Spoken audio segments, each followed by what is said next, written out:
tema de hoje que nós vamos falar é sobre ser vencedor sempre. Então vamos repetir comigo? Não é como o Hernandes fala, não é mensagem de autoajuda, não, é ajuda do alto, tá bom? Então vamos lá. Sou vencedor sempre. Mais uma vez? Sou vencedor sempre. Vocês estão tristes, falando como se tivesse perdido, né? Sou vencedor sempre, não é? Sabe o que me faz? Eu estava pensando aqui, quando vim para cá, eu já tenho, como diz, 62, eu vi o Ayrton Senna correndo, né? E muitas vezes ele atrapalhava a gente chegar na escola dominical, não é? Quando era final lá na... não é verdade? Lá no Japão, a gente ficava de madrugada vendo o moço ganhar e tinha que fazer um esforço grande para não faltar da escola dominical. Mas era muito bonito você ver, não é? Ele vencendo e tocando aquele hino chamado Hino da Vitória, né? A gente ficava orgulhoso, não é? De ser brasileiro, não é verdade? Toda vez que eu penso nisso, eu fico imaginando o dia que o Senhor Jesus fala assim, entra para o gozo. Eu fico imaginando como será essa emoção que nós vamos sentir, porque a palavra de Deus diz que nem olhos viram, nem ouvidos ouviram o que Deus tem preparado àqueles que o amam. Então, mas a gente vai se segurando e vai absorvendo essas vitórias. Não sei se você já viu um filme chamado Amistade, já viu? É um navio que chega com escravos, que fica lá no porto e tem toda uma demanda jurídica para soltá-los. A gente vê aquilo, filme interessante, triste, mas é interessante. Termina com vitória, termina com libertação, e a gente celebra isso.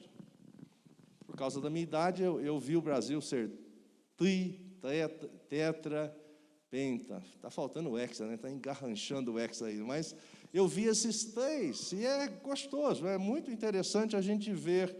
Então, nós gostamos da vitória.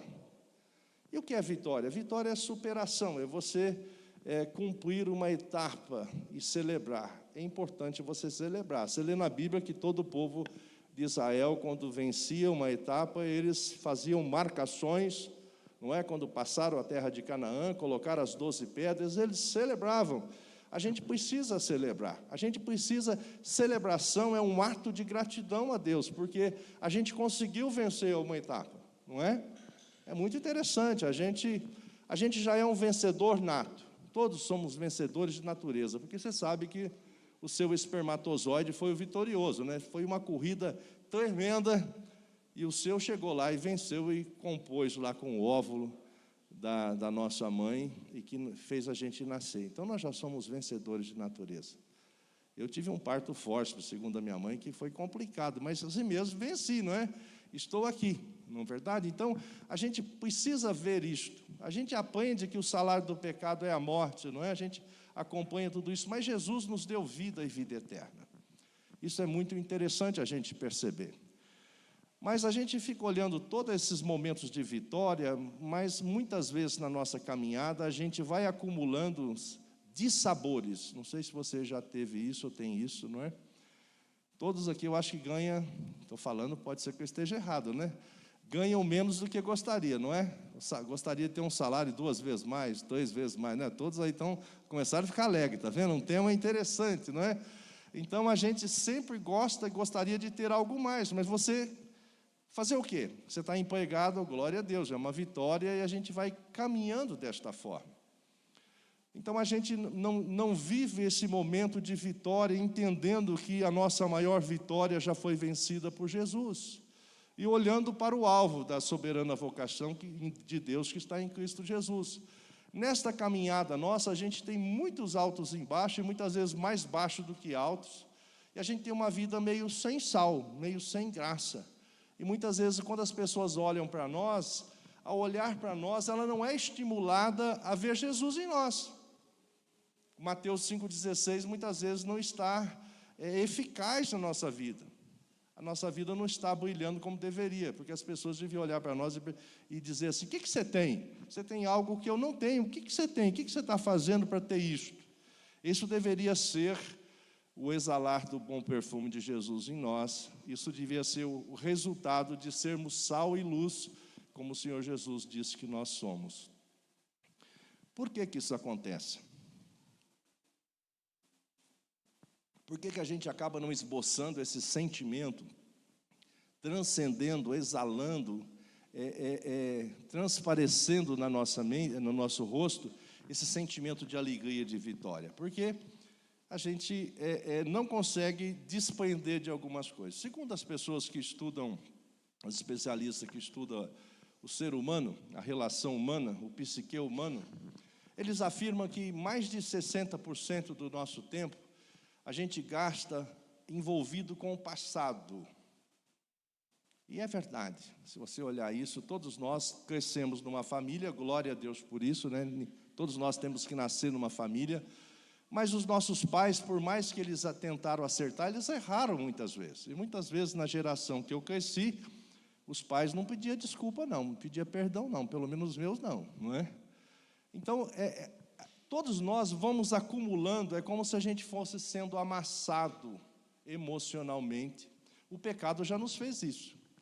O pecado já nos danou tudo, né? Por isso aquele T do tulip, total depravação. Fomos machucados, inflamados, no sentido de adoecido em todas as áreas da vida. Com o momento de metanoia, de transformação, de regeneração em Cristo Jesus, começou-se o processo de santificação, mas muitas vezes nós não atentamos nisto. O que é um processo de santificação? É você desinstalar o jeito de ser do velho homem e se revestindo do novo homem. O apóstolo Paulo vai dizer bem isso no capítulo 3 de Colossenses, que a gente tem que despojar do velho homem e revestir do novo homem. Então, mas no decorrer da vida, a gente esquece um pouco do processo de santificação, a gente vai levando a nossa vida espiritual empurrando um tanto com a barriga. A gente tem costumes, hábitos, a gente vem à igreja, que bom que vocês estão aqui, não é? Muitas vezes vem de manhã e vem de noite, está envolvido nos programas da igreja, mas se for apenas isso, é um ato litúrgico, é um costume, apenas. Entende? A gente precisa ir além. Mas por que a gente muitas vezes não vai além? Porque a gente está amarrado a isso, a gente tem mágoa, tem tristeza, tem angústias. Crescemos num lar que muitas vezes o seu irmão foi mais privilegiado, não é? Lembra lá os irmãos de José, que bagunça que deu aquilo? Muitas vezes se sentiu desprestigiado, muitas vezes o pai tentando acertar, não apoiou o filho, ou gostava do outro, enfim, você vai sobrevivendo, você é um sobrevivente que foi alcançado pela graça, mas você não desenvolve. Se fosse fazer uma analogia com a borboleta, você ainda está no casulo. Você pode estar aberta uma asa, mas você não está voando ainda, você não se tornou uma borboleta, você não se transformou, você tem informação que você é uma nova criatura, mas você não está desfrutando essa vida de nova criatura. O meu ministério chama Vida Abundante, por quê? Há uns 30 anos atrás, eu comecei a pesquisar João 10:10. O que significa Jesus dizendo que Ele veio nos dar vida e vida em abundância? Quer dizer, a gente sabe disso, desta informação, que Ele veio nos dar vida abundante. O apóstolo Paulo, eu creio que entendeu isso, porque ele disse, para mim o viver é Cristo e morrer é lucro. Ele entendeu isso, mas muitas vezes a gente lê a palavra, os mais velhos até sabem citar a palavra, que antigamente a gente decorava textos bíblicos, mas o decorar e o saber o texto não faz mal, mas não desvencilha desse jeito amassado que fomos pelo pecado, reforçado em nossa família. Segundo os estudiosos da psicologia, né, eu estudei no passado psicanálise, dizem que os pais são os primeiros profetas nossos, depois os professores, a gente são os modelos, os referenciais. Daí a pedagogia dizer e afirmar, e outras ciências, que se você, tudo que você ensina a criança até os 7 anos, ele vai ficar impregnado dela, ela vai reagir segundo aquilo que foi ensinado, impregnado, que ela aprendeu nesse período. Daí a importância do ensino na primeira infância. Enfim, a gente vem lutando para desvencilhar, como se a gente arrastasse um carro ou uma bola de ferro em nosso pé, que a gente não conseguisse voar. Mesmo sendo cristão, mesmo sabendo que é salvo, você não se sente voando, não se sente pleno. E a gente sempre está achando que a hora que aumentar o salário, comprar o carro novo, comprar a casa, coisas assim, a gente vai melhorar. E a gente não entende que o Senhor já renovou a nossa vida, nos fez novo. Essa novidade de vida não foi permeada em nossa vida toda, muitas vezes por causa dessas amarras. Todos vocês devem sentir isso.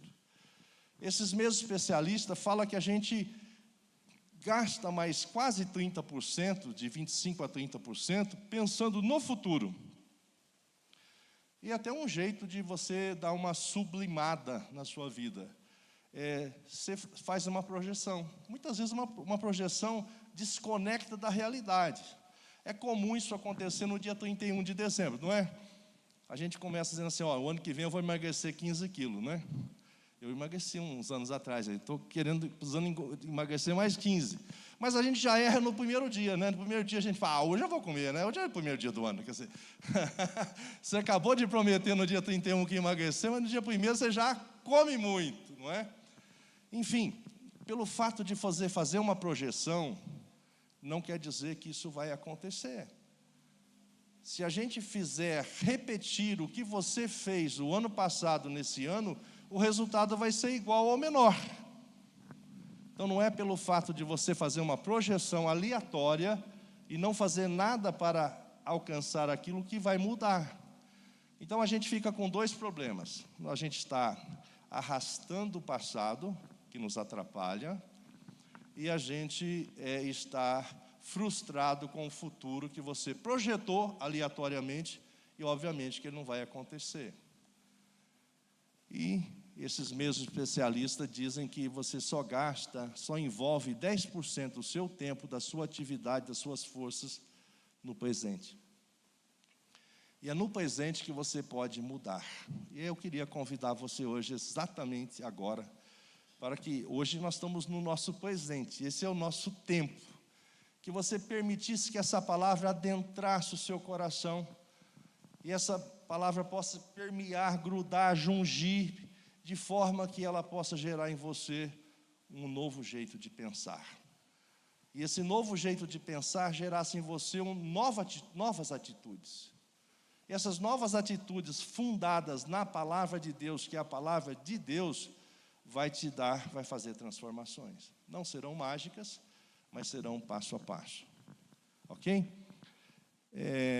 Mais uma informação importante.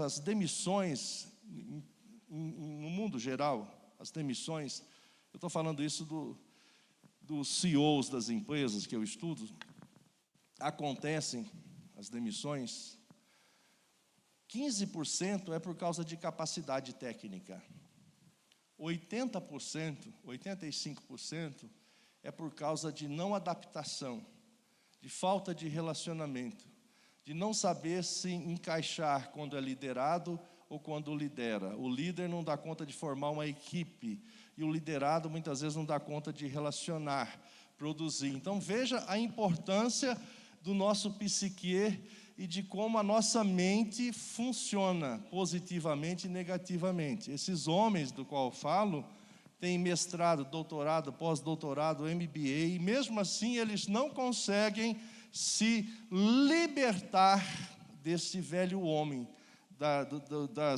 dos resquícios que esse novo velho homem deixou na sua vida. Obviamente, quando eu falei de família, herança familiar, os nossos pais estavam envolvidos nisso também. Então vamos ver como a palavra de Deus nos mostra como a gente pode ser vencedor sempre. Eu vou falar 5 pontos rapidinho, não vai demorar não. Primeiro ponto, por que você é um vencedor, ou deveria ser um vencedor sempre, ou poderá ser um vencedor sempre? Capítulo 8, verso 1. Diz assim: agora, pois, já nenhuma condenação há para os que estão em Cristo Jesus. Vamos ler junto comigo? Agora, pois, já nenhuma condenação há para os que estão em Cristo Jesus. Glória a Deus! Aleluia! Está vendo? Você não vai morrer mais eternamente, não tem mais condenação para você. Cadê o sorriso? Cadê a alegria? Percebe? Esse é o nosso maior problema. A Bíblia diz que o salário do pecado é a morte, mas o dom, o presente de Deus é gratuito em Cristo Jesus, é a vida eterna. E isso não nos impulsiona. Percebe? A gente cansou de ouvir, ou já ouviu tanto que somos salvos em Cristo, que esta verdade não nos impulsiona. Não gera em nós a alegria que devia gerar. Não tem mais condenação sobre você. Você vai viver eternamente com Deus. Jesus já pagou a conta na cruz do Calvário.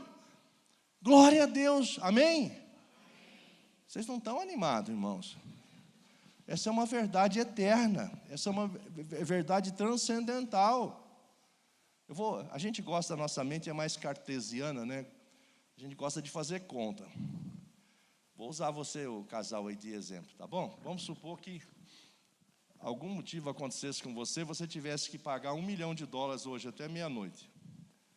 Aí você diz, tranquilo, pastor, só fazer um pix, é isso?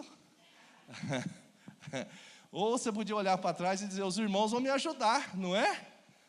Mas vamos pensar que ele teve recebeu uma notícia ruim, que ele tinha que arrumar $1 milhão até meia-noite, hoje de manhã. Ele teria avisado o pastor, avisado a rede do WhatsApp, e vocês iam mandar isso para o Brasil inteiro, para o mundo inteiro, para ajudar o irmão, porque senão alguém dele podia morrer, vamos por exemplo assim.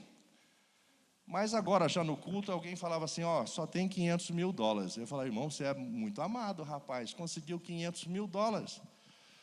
E às 23h50, alguém falasse assim, já está em $600 mil. Mas ele ia pensar, misericórdia, não tem mais, em 5 minutos consegui mais $400 mil.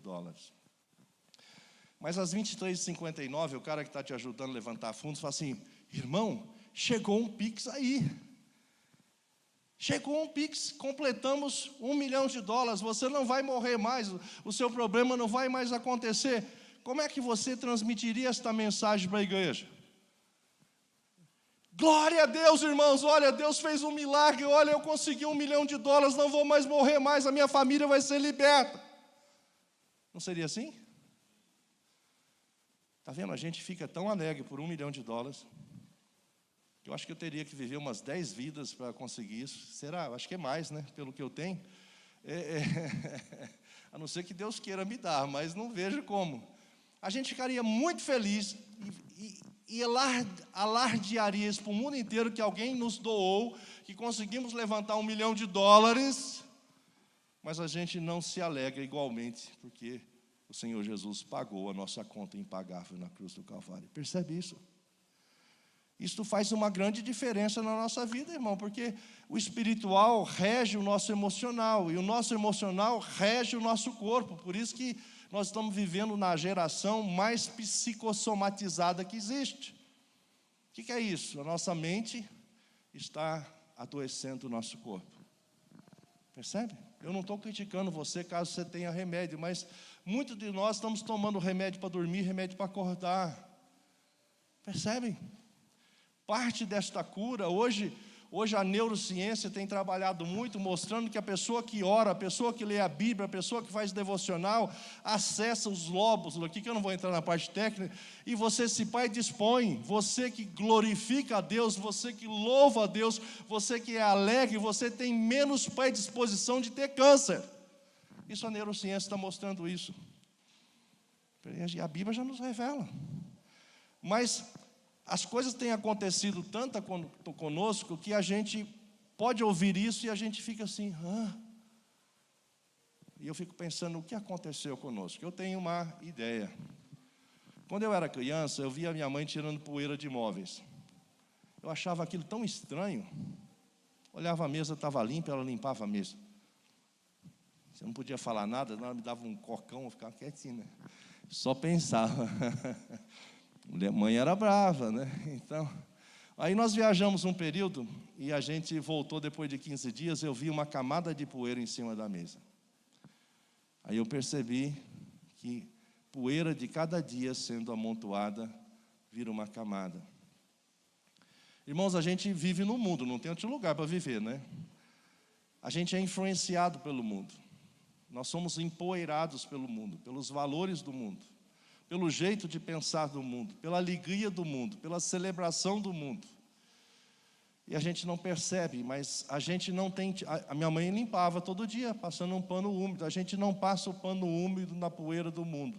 Como é que seria isso? Lendo a Bíblia, fazendo oração, jejum, comunhão, relacionamento com a igreja. Tem vezes que a gente fica mais de semana sem ler a Bíblia. Eu não sei quantos de vocês ainda conseguem ter um tempo devocional de manhã, lendo a Bíblia. A gente sai e levanta, a gente sai já correndo, a gente fica um pouco mais vendo a TV à noite e acorda atrasado de manhã. A gente não gasta tempo com Deus, a gente não entende que isso é o nosso alimento espiritual. Se você acorda de manhã, eu acordo de manhã, todos sabem, todos acordam, né? Graças a Deus, eu faço isso há 62 anos, eu acordo toda manhã, graças a Deus. 20 minutos você fica acordado, te dá fome. Você faz um jejumzinho lá, toma um café com alguma coisa, não é? Mas e a fome espiritual, que muitas vezes a gente não tem? Pega esse infeliz desse celular, já começa a ver mensagem, tem que largar de lado, porque você já começa a responder, alguém perguntando, não é? Ou liga a televisão, fica sabendo aí dos debates da prefeitura, e começa a olhar por isso aí, e você não para dizer, Deus, obrigado, mais um dia o Senhor me deu. As tuas misericórdias se renovaram sobre a minha vida.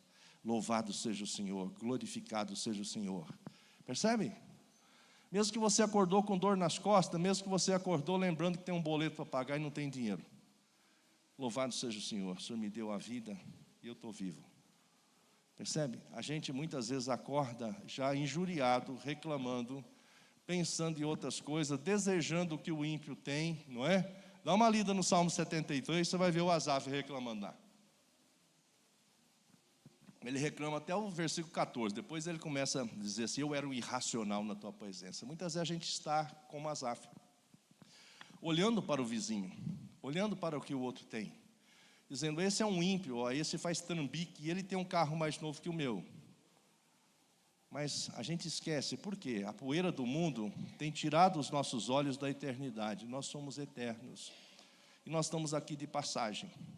Mas eu não estou dizendo que você vai ter uma vida aqui muito ruim. Não, o apóstolo Paulo diz que para ele o viver é Cristo e morrer é lucro. A gente precisa exatamente entender como a gente se satisfazer nisso. Se você entrar lá no meu canal do YouTube, você vai ver a mensagem que eu preguei domingo passado ou retrasado, que é chamado irresistível, mostrando em Mateus 11 lá, Jesus falando, vinde a mim todos estáis cansados e sobrecarregados, que eu vos aliviarei. Tomai sobre vós o meu jugo e aprendei de mim, que sou manso e humilde de coração, que encontrarei descanso para as vossas almas. Pegou o detalhe? Você vai encontrar descanso para a alma. Como é que você acha descanso para a alma? Isso é vida abundante. Aprendendo de Jesus, sendo como Jesus. Percebe? A gente não está tendo tempo de aprender mais de Jesus. Então a gente está empurrando a vida com a barriga, e nós temos barriga, né? Ultimamente todos nós temos barriga praticamente, e a gente vai olhando a vida de um jeito estranho, e a gente, ao invés de se alegrar com a palavra, a gente fica triste. Você vem à igreja por mais um hábito, não porque você quer celebrar, você quer engrandecer o Senhor, porque Ele morreu por você na cruz do Calvário e te deu vida eterna. Então, irmãos, o primeiro ponto é o mais demoradinho, os outros são rápidos. Não tem mais condenação para nós. Jesus já pagou a nossa conta, uma conta que ninguém conseguiria pagar. O Senhor já pagou. Glória a Deus por isso. Glória a Deus por isso. Fique feliz por isso. Entende? Segundo ponto, está aqui no verso 15. Porque não recebeste o espírito de escravidão para viveres outra vez atemorizados, com medo, mas recebeste o espírito de adoção, baseado no qual clamamos, Abba, Pai. O próprio Espírito testifica com o nosso espírito que somos filhos de Deus. Ora, se somos filhos de Deus, somos também herdeiros de Deus e co-herdeiros com Cristo, se com Ele sofrermos, para que também com Ele sejamos glorificados. Irmãos, nós temos necessidade de saber quem é o nosso pai biológico. Uma criança que vive num lar adotivo, ela é ensinada, a psicologia ensina que vai chegar um momento na adolescência, pré-adolescência, no momento que você vai precisar contar para a criança, é saudável isso, que por mais que ela seja amada e ela vai sentir-se amada, que ela é adotiva. A família a ama muito, mas ela não é filhos biológicos. E, no mais das vezes, todas as pessoas que recebem essa informação têm vontade de conhecer o pai biológico, porque quer saber de onde veio seu DNA. Percebe? Essa é uma necessidade que a gente tem. E aqui o texto diz que nós podemos chamar o Deus Criador de todas as coisas de papai. Abba, no aramaico, é papai. Você pode chamar o Deus Criador de papai. É muito interessante isto.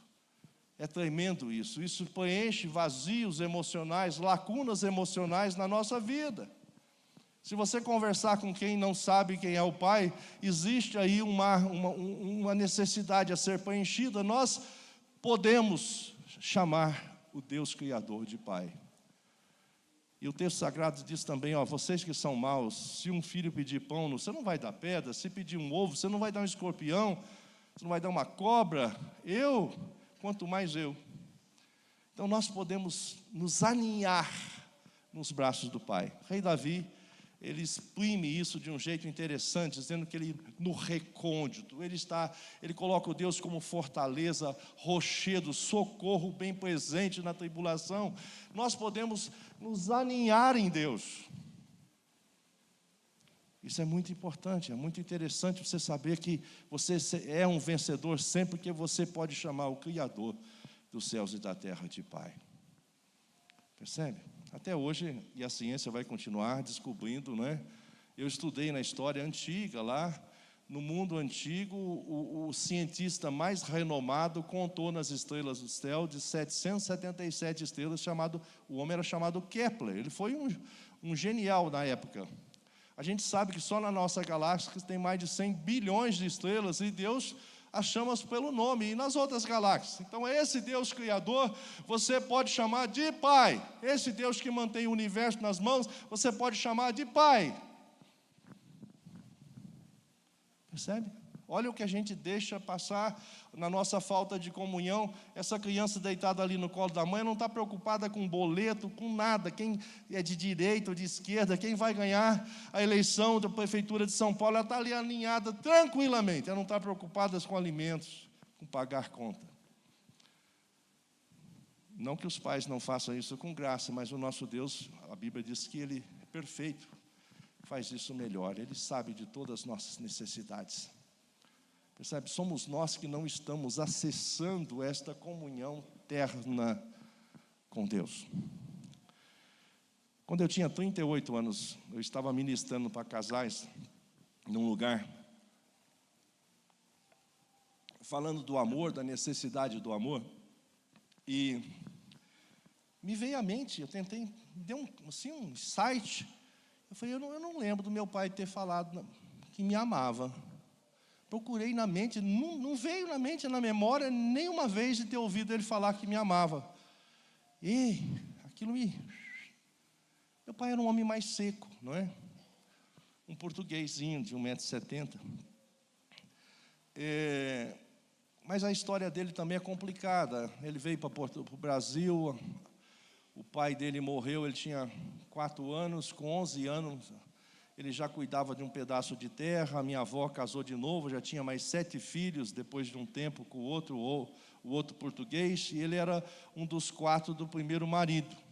Ele foi meio deixado de lado. Então, meu pai não conseguiu fazer, ele só foi alcançado pela graça depois desse período que eu fui conversar com ele. Foi bênção, esse privilégio que Deus me deu. Mas ele era um homem que foi vivendo. Então, ele foi para mim um padrasto um pouco melhorado. Foi o que ele conseguiu, certo? Mas eu fui a Barretos, que eu sou de lá, e fui visitar meu pai. E falei, pai, eu quero conversar com o senhor. Pois não, filho. Eu olhei no olhão dele assim e falei, pai, responde uma pergunta para mim, com muita sinceridade. O senhor me ama? Nosso homem engasgou. Ficou assim. Falei, pai, o senhor me ama? Ele disse... Eu gosto de você, meu filho. Eu falei, não perguntei isso não. Perguntei se o senhor me ama. Ele disse, eu te amo, filho. Eu abracei o velhinho. E nós choramos muito, eu e ele. Aquilo me fez muito bem. E fez muito bem a ele. À noite eu fui visitar a casa onde ele morava. Levei meus 2 filhos, né? Meu pai tinha um brilho no olho que ele nunca tinha mostrado. Veja a importância da gente dizer que ama, a importância de você ouvir que é amado. É bem provável que você tenha a minha idade ou mais, você tenha essa necessidade. Se o seu pai é vivo, fala com ele, porque isso é muito importante. Mas se não é vivo, perdoa e seja um pai melhor para o seu filho hoje. Mas você tem um pai eterno que está no céu, que através do seu amor revelado na cruz do Calvário, nos deu Jesus para que nós desfrutássemos da vida eterna com Ele. E você pode chamar esse Deus de papai. Somos nós que estamos distantes de Deus, Ele está perto de nós. Somos nós que não estamos ouvindo a sua voz, Ele está falando conosco. Somos nós que não estamos tendo tempo para Deus, Ele tem tempo para nós. Terceiro ponto, o verso 26 diz assim: também o Espírito semelhantemente nos assiste em nossa fraqueza, porque não sabemos orar como convém, mas o mesmo Espírito intercede por nós sobremaneira com gemidos inexprimíveis. E aquele que sonda os corações sabe qual é a mente do Espírito, porque segundo a vontade de Deus é que ele intercede pelo santo. Veja, no passado eu já tive funções de gerente e outras coisas, eu tinha um assistente. Assistente cuidava da minha agenda, de tudo que ia fazer, está atrasado, avisa fulano quer isso, o assistente. Nós somos vencedores sempre porque nós temos assistente, o nosso assistente é o Espírito Santo de Deus, o melhor assistente que tem. Já passou por aqueles momentos tão aflitivos que você não consegue expressar na palavra o que você está sentindo? É isso que o texto está dizendo, que o Espírito Santo intercede por você com espírito inexprimíveis, e Ele está ligado à Trindade, e Ele sabe qual é a mente do Senhor, e Ele sonda isto, e Ele fala por você quando você não consegue nem orar, nem exprimir, nem colocar em palavras, nem verbalizar o que você está sentindo. O Espírito Santo intercede por você, por isso nós somos vencedores sempre. Quarto ponto, olha o verso 34, diz: quem nos condenará? É Cristo Jesus quem morreu, ou antes quem ressuscitou, o qual está à direita de Deus e também intercede por nós. Olha, nós temos um principal e o maior intercessor, Jesus Cristo justo. Ele intercede por você, isso é maravilhoso. O que o diabo é? O acusador, não é? O diabo fica tentando te separar de Deus, se distanciar de Deus, colocando tropeço para você, criando tentações, embaraços. E se você escorrega e cai, ele te acusa, está vendo? Você está vendo aí? Você não é porcaria alguma. E o que ele quer fazer com isso? Que você continue longe de Deus, não é? Mas o que o Espírito Santo faz? Qual é a função do Espírito?